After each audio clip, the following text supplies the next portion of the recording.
Tem um É. tema aqui, um item que eu coloquei aqui pra gente conversar também, porque às vezes dentro da GUP mesmo, a gente em alguns momentos falava assim, arquitetura ou design. Eu lembro que eu ia conversar com o Afonso, que provavelmente o Afonso vai gravar algum vídeo aqui com a gente também, e o Afonso, ele falava assim, não, pra ele arquitetura é uma coisa e pra mim era outra. E pra mim, o que ele tava chamando de arquitetura era design. E pra mim era arquitetura. Design de código e arquitetura. Então, aí depois, só que hoje eu cheguei à conclusão que tudo é arquitetura e design é a mesma coisa, só que na minha concepção, o que geralmente as pessoas usam, pelo que eu percebo no bate-papo com a galera de comunidade, a galera de outras empresas de tecnologia, é que às vezes as pessoas associam a arquitetura de software mais a coisas um pouco mais macro. Então você dá um zoom out no código ali, fala mais dos componentes, como que eles se comunicam, qual o banco de dados, se é um cluster ou não, microserviço, essa coisa um pouco mais macro. E quando fala de, cara, como que eu organizo a pasta, sabe?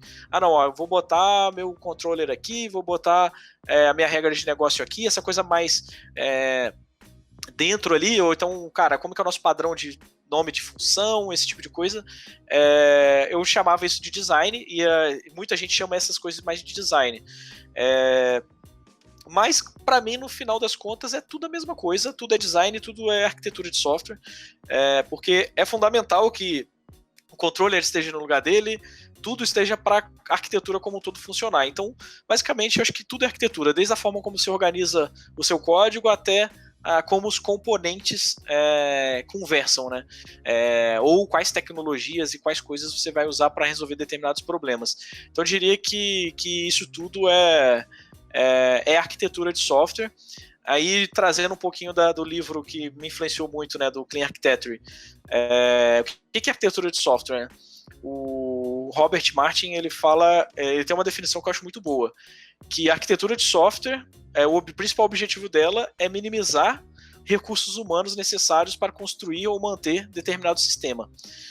E, cara, faz muito sentido, porque você com uma arquitetura bem organizada, você precisa de menos gente. Eu já trabalhei em lugares que às vezes tem um monstrão gigante lá, cara, e para fazer qualquer coisa era muito esforço. Qualquer alteração, você tinha que... sabe aquela coisa que você puxa o fio? Você vai puxando, vem vindo coisa, daqui a pouco vem... Era isso. Você fala assim, não, peraí, eu tenho que alterar essa aqui. Aí quando você vê, cara, uma coisa que poderia ser feita muito rápida, você gasta muito tempo. E para você conseguir manter a empresa crescendo e botando funcionalidade para os usuários, quando você tem uma arquitetura dessa, você começa a botar um monte de programador. E se você não organiza, a coisa tende a ficar pior. E vai piorando o código, vai piorando a qualidade e chega num ponto que a empresa pode até quebrar. Ou ela tem que parar e falar, não, vamos refatorar tudo. E é muito drástico. Você parar e refatorar tudo é uma decisão muito drástica e muito cara. Você imagina, você para uma operação, você pega o salário de cada pessoa, você pega os encargos que cada pessoa tem, pega o tempo que você tá, sei lá, 2, 3, 4 meses, tem uns que tem 5, 6 meses, e fora a insatisfação do usuário porque não tem coisas novas acontecendo. Então, cara, tem o preço direto, que é o salário das pessoas por esse tempo, e tem o indireto, que é a imagem da empresa, quanto tempo que essa empresa está sem liberar uma funcionalidade nova, que a plataforma estagnou. Então, eu acho que é muito isso. Eu acho que uma arquitetura de software bem desenhada, ela te habilita algumas coisas que, para mim, ela tem que permitir que seu software seja fácil de dar manutenção, que seja fácil de entender. Você bate o olho assim, a partir do momento que você já entendeu como que é a estrutura, qualquer outra estrutura que você for tem esse mesmo padrão, então você consegue entender muito bem o que cada coisa quer dizer. Aí tem questões que não é nem só de arquitetura de software, mas acho que clean code, né? Se você escrever funções e variáveis e escrever o código de maneira compreensível, isso é fundamental. Escrever coisas que são reutilizáveis. Vou até dar um exemplo da GUP mesmo. A gente viu que tinha um padrão muitos lugares precisavam de formulários customizáveis. Então, assim, quando a pessoa vai cadastrar vaga, ela quer customizar quais campos você tem que ter para cadastrar vaga, porque tem empresas que, não, eu tenho que ter o CPF da pessoa que vai recrutar. Mas nem toda empresa precisa disso, então a gente precisava dar essa opção. E também tem os campos customizáveis que a empresa pode pedir para o candidato preencher. E a gente lançou um novo módulo de admissão que todos os campos basicamente são flexíveis, porque tem empresa que para você admitir uma pessoa, você tem que ter os documentos, tu tem uma coisa meio padrão ali, que são RG, esse tipo de coisa, mas sempre a empresa tem algumas coisas extras ali para pedir.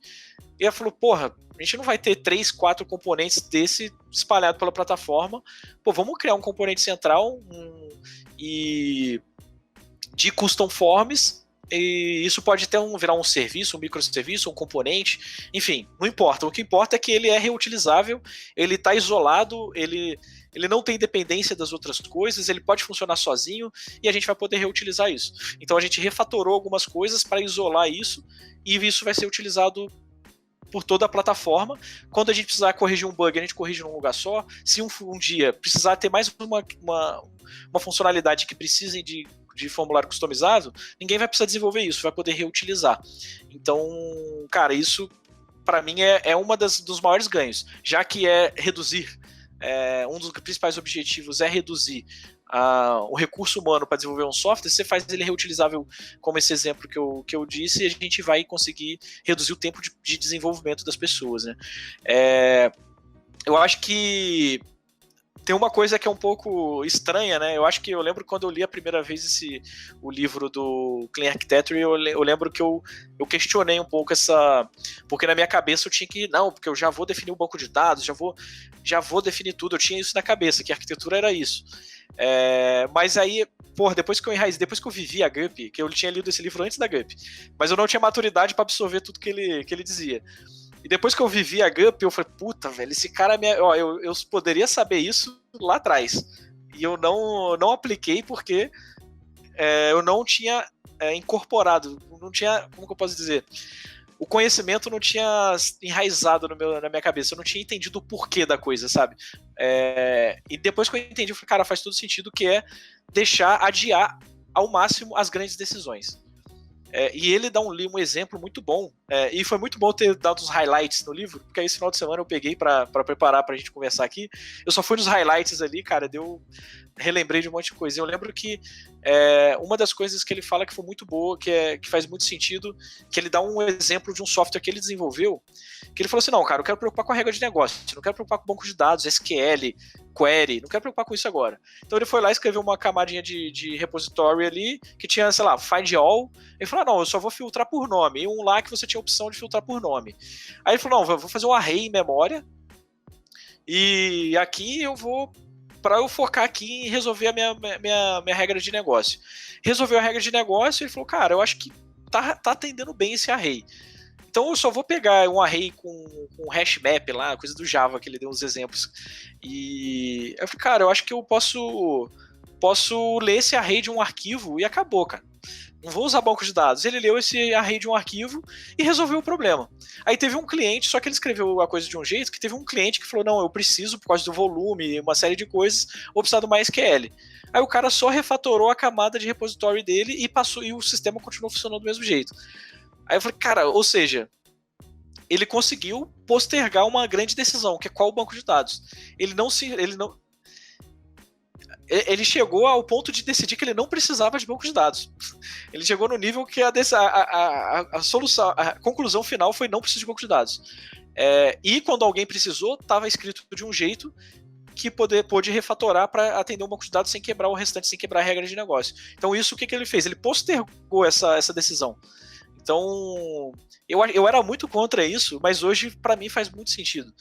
Porque o que interessa é a regra de negócio. Você tem que organizar bem o seu código, a sua regra de negócio. Todo o restante, você tem que criar camadas ali que te abstraiam disso para você poder mudar sem grandes dores, né? Então, isso para mim é uma das partes mais importantes. Eu acho que sejam fáceis de implementar, ou de implantar, né? Ou de fazer um deploy, que eu acho que um sistema que você demora muito para fazer deploy, que você tem que ter uma porrada de coisa manual e que demora, velho, isso é foda. Eu lembro que no começo da GUP a gente demorava muito, era arriscado fazer deploy.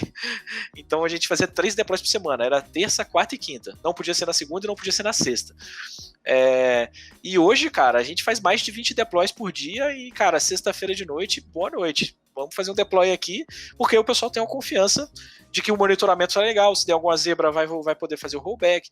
Então, que a sua arquitetura permita você subir com muita facilidade e voltar também com muita facilidade, e que você possa monitorar esse software para você ter esse tipo de segurança. Então, isso também para mim é fundamental.